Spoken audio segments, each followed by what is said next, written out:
తెలంగాణ రాష్ట్ర చిహ్నం తుది రూపుపై జూబ్లీహిల్స్ లోని తన నివాసంలో ముఖ్యమంత్రి రేవంత్ రెడ్డి సమీక్ష నిర్వహించారు.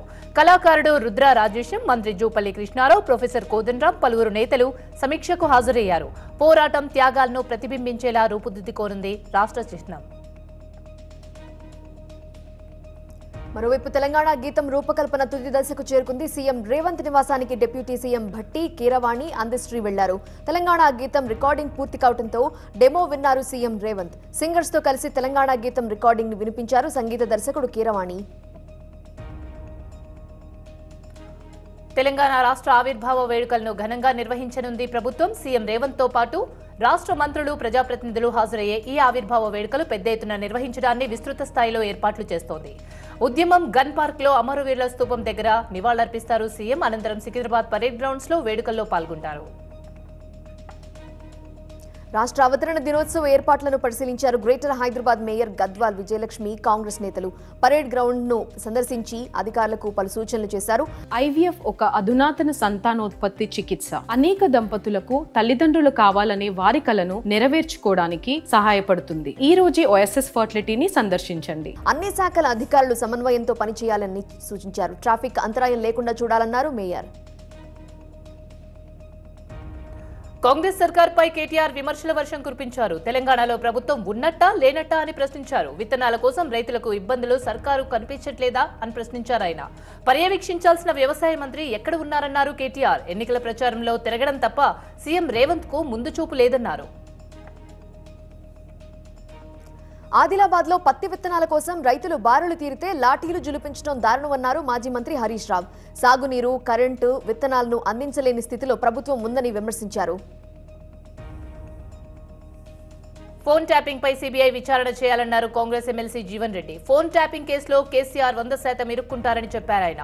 ట్యాపింగ్ పై కేంద్రం స్పందించాలని డిమాండ్ చేశారు. అధికారం శాశ్వతమని కేసీఆర్ అనుకున్నారని, ఆయన తప్పులు దారుణంగా ఉన్నాయన్నారు జీవన్ రెడ్డి. ఫోన్ ట్యాపింగ్ పై బీజేపీ ఎంపీ లక్ష్మణ్ కీలక వ్యాఖ్యలు చేశారు. CM Revanth Reddy phone tapping పై ఎందుకు మౌనంగా ఉన్నారని ప్రశ్నించారు. బీఆర్ఎస్ నేతలపై ఎందుకు చర్యలు తీసుకోవటం లేదన్నారు. ట్యాపింగ్ పై సీబీఐతో విచారణ జరిపించాలని డిమాండ్ చేశారు లక్ష్మణ్. చైల్డ్ ట్రాఫికింగ్ కేసులో దర్యాప్తు ముమ్మరం చేశారు. పిల్లల్ని కొన్న 13 మందిపై కేసులు నమోదు చేశారు. కొనుగోలు చేసిన వారిని నిందితులుగా చేర్చారు పోలీసులు. ఇప్పటివరకు 50 మంది పిల్లల్ని విక్రయించినట్టు గుర్తించగా 13 మందిని రెస్క్యూ చేశారు. మిగతా వారి కోసం దర్యాప్తు కొనసాగుతుంది. విజయవాడ మొగల్రాజపురంలో డయేరియా విజృంభిస్తోంది. కలుషిత నీరు తాగి 4 చనిపోయారు. మరో 100 మందికి పైగా అస్వస్థతకు గురి కావడంతో ఆసుపత్రికి తరలించారు. ప్రత్యేక వైద్య శిబిరం ఏర్పాటు చేసిన అధికారులు తాగునీటి సరఫరాపై దృష్టి పెట్టారు. ఏపీలో పోస్టల్ బ్యాలెట్ ఓట్ల కౌంటింగ్ పై వివాదం రగులుతోంది. కేంద్ర ఎన్నికల సంఘానికి టీచర్స్ ఫెడరేషన్ లేఖ రాసింది. ఇబ్బందికరంగా ఉన్న నిబంధనలు ఎత్తివేయాలని కోరింది. స్టాంప్ రిటర్నింగ్ అధికారి సంతకం లేకపోయినా ఓటు చెల్లుబాటు అయ్యేలా చూడాలని ఈసీకి వినతిపత్రం ఇచ్చింది.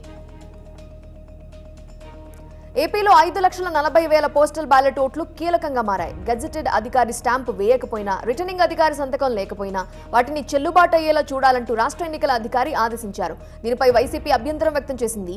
ఈమెయిల్ ద్వారా వైసీపీ కేంద్ర ఎన్నికల సంఘానికి ఫిర్యాదు చేసింది. చిత్తూరు జిల్లాలో ఎన్నికల విధులకు హాజరు కాని ఉద్యోగులపై వేటు పడింది. మొత్తం 65 మంది ఉద్యోగులను సస్పెండ్ చేశారు కలెక్టర్. ఎన్నికల విధులకు హాజరు కాని 265 మందికి నోటీసులిచ్చి వివరణ కోరారు జిల్లా అధికారులు. నోటీసులకు సమాధానం ఇచ్చిన తర్వాత వారిపై చర్యలు తీసుకున్నారు. కౌంటింగ్ తేదీ దగ్గర పడుతుండటంతో తిరుపతి, చిత్తూరు కలెక్టరేట్లో ఓట్ల లెక్కింపుపై సిబ్బందికి శిక్షణ ఇచ్చారు. మోడల్ కౌంటింగ్ సెంటర్లను ఏర్పాటు చేసి మరీ సిబ్బందికి సూచనలు ఇచ్చారు. పోస్టల్ బ్యాలెట్ పేపర్స్, ఈవీఎం ఓట్ల లెక్కింపు శిక్షణలో పాల్గొన్నారు ఎన్నికల సిబ్బంది. ఎక్కడా పొరపాట్లకు అవకాశం లేకుండా కౌంటింగ్ ఉండాలని సూచించారు అధికారులు. ఓట్ల లెక్కింపు, ఫలితాల ప్రకటన వేగంగా ఉండాలని అధికారులను ఆదేశించింది ఈసీ. దాంతో తిరుపతి, చిత్తూరులో కౌంటింగ్ సెంటర్ల దగ్గర విస్తృతమైన ఏర్పాట్లు చేశారు. స్ట్రాంగ్ రూమ్ నుంచి కౌంటింగ్ హాల్ కు వెళ్లే మార్గాలను పటిష్టమైన బారికెట్లు ఏర్పాటు చేశారు. భద్రతకు సంబంధించిన ఏర్పాట్లను ఎప్పటికప్పుడు కలెక్టర్లు, ఎస్పీలు పర్యవేక్షిస్తున్నారు.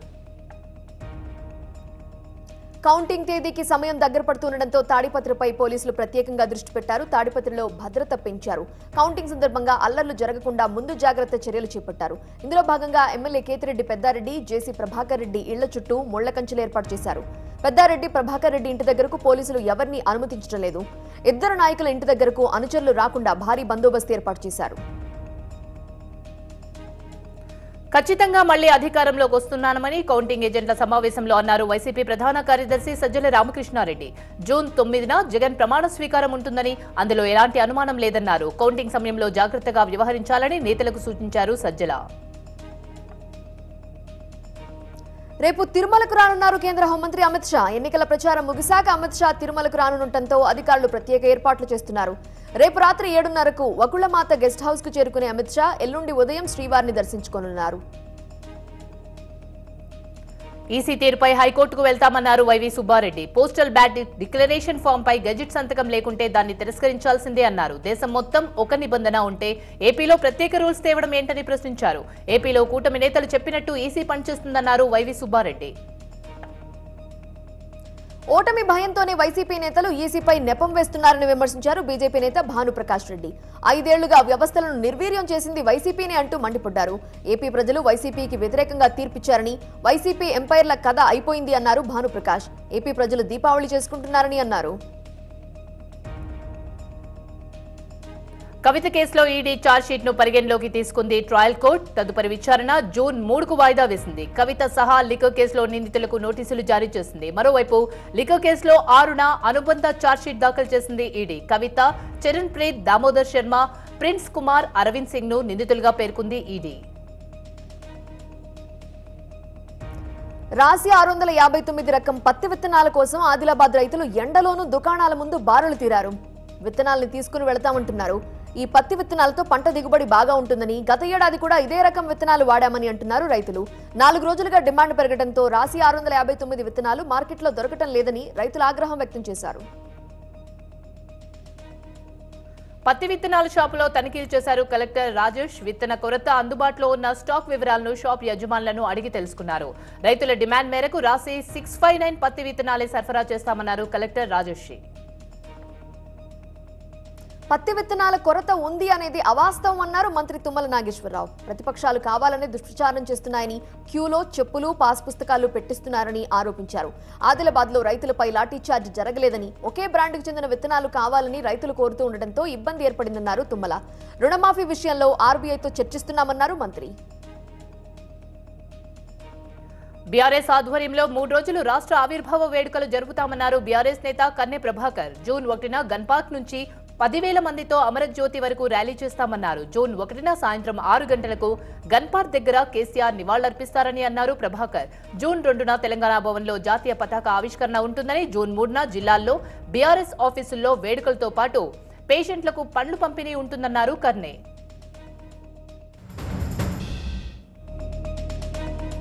సీఎం రేవంత్ కు హామీలు నెరవేర్చే సమయం లేదని విమర్శించారు మాజీ మంత్రి నిరంజన్ రెడ్డి.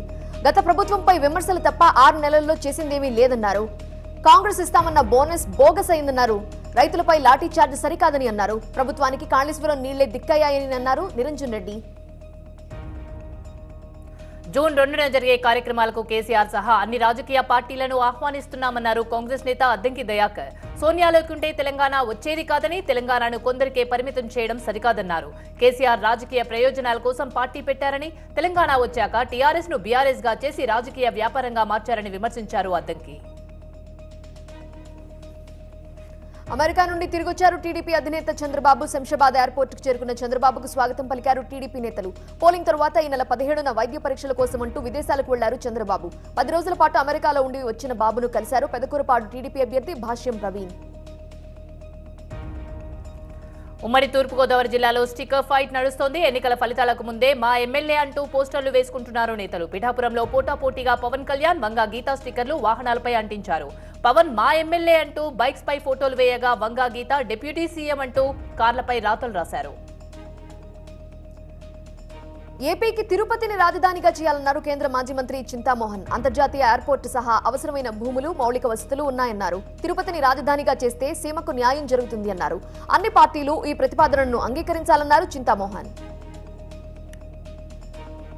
తనకు మళ్లీ బెదిరింపు కాల్స్ వస్తున్నాయని చెప్పారు బీజేపీ ఎమ్మెల్యే రాజాసింగ్. చంపుతామని హెచ్చరిస్తూ పదే పదే కాల్స్ చేస్తున్నారని తెలిపారు. గతంలో పోలీసులకు ఫిర్యాదు చేసినా ఇప్పటి వరకు చర్యలు లేవని, తన వైపే జరుగుతున్న రాష్ట్ర ప్రభుత్వాన్నే బాధ్యత అన్నారు. టీవీ9 కథనాలతో నిజామాబాద్ లోని స్కానింగ్ సెంటర్లలో వికృత చేష్టలపై అధికారులు సీరియస్ అయ్యారు. 9 డాక్టర్లతో కమిటీ ఏర్పాటు చేసి అయ్యప్ప స్కానింగ్ సెంటర్ ఉదంతంపై విచారణకు ఆదేశించారు. ములుగు జిల్లా మేడారంలో పూజాలు ధర్నా చేశారు. రాజంపేటలో నిర్మించిన ధార్మిక భవన్ ను తమకు అప్పగించాలని డిమాండ్ చేశారు. దీనికి మేడారం ధార్మిక భవన్ గా పేరు పెట్టాలంటూ ఆందోళనకు దిగారు. పెద్దపల్లి జిల్లా కట్టుకలవ దగ్గర రైతులు పంట పొలాల నుండి గడ్డి తీసుకువెళ్తూ ఉండగా విద్యుత్ తీగలు తగిలి ఒక్కసారిగా మంటలు చెలరేగాయి. పెద్ద ఎత్తున మంటలు రావడంతో అప్రమత్తమై ట్రాక్టర్ డ్రైవర్ ఇంజన్ను విడదీసి పరుగులు తీశారు. టీవీ9 కథనాలతో అమలాపురంలో కుల వివక్షపై కేంద్ర ఎస్సీ కమిషన్ స్పందించింది. సమగ్ర నివేదిక ఇవ్వాలని కలెక్టర్ ఎస్పీకి ఆదేశించింది. మరోవైపు బాధిత కుటుంబాల్ని పరామర్శించారు దళిత సంఘాల నేతలు. బాధితులతో కలిసి కలెక్టర్కు వినతిపత్రం అందించారు. అల్లూరు జిల్లా కూనవరం మండలం గొమ్మనిగుండంలో అగ్ని ప్రమాదం జరిగింది. మంటలు ఆర్పే క్రమంలో ఫైర్ ఇంజిన్ పైప్ మొరాయించింది. దీంతో బిందెలతో నీళ్లు మోస్తూ మంటలార్పారు గ్రామస్తులు. కాలం చెల్లిన ఫైర్ ఇంజిన్ పైపులతో ఫైర్ సిబ్బంది రావడంపై ఆగ్రహం వ్యక్తం చేశారు ఏజెన్సీ ప్రజలు. వికారాబాద్ జిల్లా ఎక్సైజ్ శాఖ అధికారులు సోషల్ సర్వీస్ లో భాగంగా రక్తదాన శిబిరం ఏర్పాటు చేశారు. శాఖలో పనిచేసే అధికారులతో పాటు కొంతమంది యువకులు రక్తదానం చేశారు. ప్రతి ఒక్కరూ రక్తదానం చేయాలని పిలుపునిచ్చారు. కర్నూలు జిల్లా తుగ్గలి మండలం జొన్నగిరిలో వజ్రాల వేట కొనసాగుతుంది. ఇక్కడ రైతులకు 2 వజ్రాలు దొరికాయి. ఒకటి 7 లక్షలు, మరొకటి 2 లక్షల రూపాయలకు కొనుగోలు చేశారు జొన్నగిరికి చెందిన వ్యాపారి. వజ్రాల వేట కోసం పంట పొలాలకు భారీగా తరలివస్తున్నారు జనం. ఎన్నికల ప్రచారంలో బిజీగా గడిపిన ప్రధాని నరేంద్ర మోదీ జూన్ 1న కన్యాకుమారిలో గడపనున్నారు. ఆ రోజు పూర్తిగా ధ్యానంలో నిమగ్నం కానున్నారు. కన్యాకుమారిలోని రాక్ మెమోరియల్ దగ్గర రేపు సాయంత్రం నుండి జూన్ 1 సాయంత్రం వరకు ప్రధాని మోదీ ధ్యాన మండపంలో ఉంటారు. ప్రధాని మోదీ రాకతో కన్యాకుమారిలోని రాక్ మెమోరియల్ దగ్గర భద్రతా ఏర్పాట్లు చేస్తున్నారు. ఇప్పటికే కన్యాకుమారి చేరుకున్న కేంద్ర బలగాలు రాక్ మెమోరియల్ ప్రాంతమంతా డాగ్ స్క్వాడ్ తో తనిఖీలు జరిపింది. మరోవైపు కోస్ట్ గార్డ్ కూడా తీర ప్రాంతంలో హై అలర్ట్ ప్రకటించింది. సుప్రీంకోర్టులో కేజ్రీవాల్ కు చుక్కెదురైంది. మధ్యంతర బెయిల్ పొడిగించాలన్న పిటిషన్ను లిస్ట్ చేయడానికి సుప్రీంకోర్టు రిజిస్ట్రీ నిరాకరించింది. అనారోగ్య కారణాలతో తనకు వారం రోజులు బెయిల్ పొడిగించాలంటూ సుప్రీంకోర్టును అభ్యర్థించారు కేజ్రీవాల్. తమిళనాడులోని నీలగిరి జిల్లాలో ఓ ఏనుగు పిల్ల బావిలో పడిపోయింది. కోలపల్లికి చెందిన కొరంజీ నగర్ ప్రాంతంలో ఈ ఘటన చోటు చేసుకుంది. స్థానికుల సమాచారంతో స్పాట్ కు చేరుకున్నారు అటవీ శాఖ అధికారులు. ఢిల్లీలో విచిత్ర వాతావరణం కనిపిస్తోంది. మధ్యాహ్నం వరకు 52.3 డిగ్రీల ఉష్ణోగ్రతలు నమోదు కాగా సాయంత్రం ఒక్కసారిగా వాతావరణం మారి ఢిల్లీలోని పలు ప్రాంతాల్లో భారీ వర్షం పడింది. పగలంతా ఎండ, సాయంత్రం వానతో ఢిల్లీ ప్రజలు కాస్త రిలాక్స్ అయ్యారు. భానుడి బగబగలకు ఉత్తరాది అగ్నిగుండమైంది. ఢిల్లీ, రాజస్థాన్లో అత్యధికంగా 50 డిగ్రీల ఉష్ణోగ్రత నమోదైంది. దేశంలో 5 ఏళ్ల తర్వాత ఈ స్థాయి ఉష్ణోగ్రతలు నమోదయ్యాయి. రాజస్థాన్లో వేడిమికి ఒక్కరోజే 13 మంది మృతి చెందగా గత 6 రోజుల్లో వడదెబ్బకు 48 మంది చనిపోయారు. అటు యూపీ, బీహార్లోనూ పరిస్థితి దారుణంగా ఉంది. 24 గంటల్లో బీహార్లో 44 మంది చనిపోగా యూపీలో గత 3 రోజుల్లో 54 మంది మృత్యువాత పడ్డారు. బీహార్లో ఎండ వేడి తాళలేక ఓ స్కూల్ విద్యార్థి కళ్లు తిరిగి పడిపోయాడు. వారందరినీ హాస్పిటల్లో చేర్పించారు. ఢిల్లీ మధు విహార్లోని పార్కింగ్ ఏరియాలో వాహనాలు తగులబడ్డాయి. అకస్మాత్తుగా మంటలు చెలరేగి 17 కార్లు అగ్నికి ఆహుతయ్యాయి. ఢిల్లీలో దాదాపు 50 డిగ్రీల ఉష్ణోగ్రతలు నమోదవుతున్నాయి. భారీగా టెంపరేచర్స్ పెరగడంతో ఏదైనా ఓ కార్లో షార్ట్ సర్క్యూట్ అయి మిగతా వాటికి మంటలు వ్యాపించి ఉంటాయని అనుమానిస్తున్నారు. తమిళనాడు వెల్లూరు జిల్లాలోని తట్టపరైలో గంగై అమ్మాన్ సిరాసు ఉత్సవాలు ఘనంగా నిర్వహించారు. వేలాది మంది గ్రామస్తులు తరలివచ్చి అమ్మవారికి ప్రత్యేక పూజలు చేశారు. గంగై అమ్మాన్ సిరాసు ఉత్సవాలకు చిన్న పెద్ద తేడా లేకుండా తరలివచ్చారు.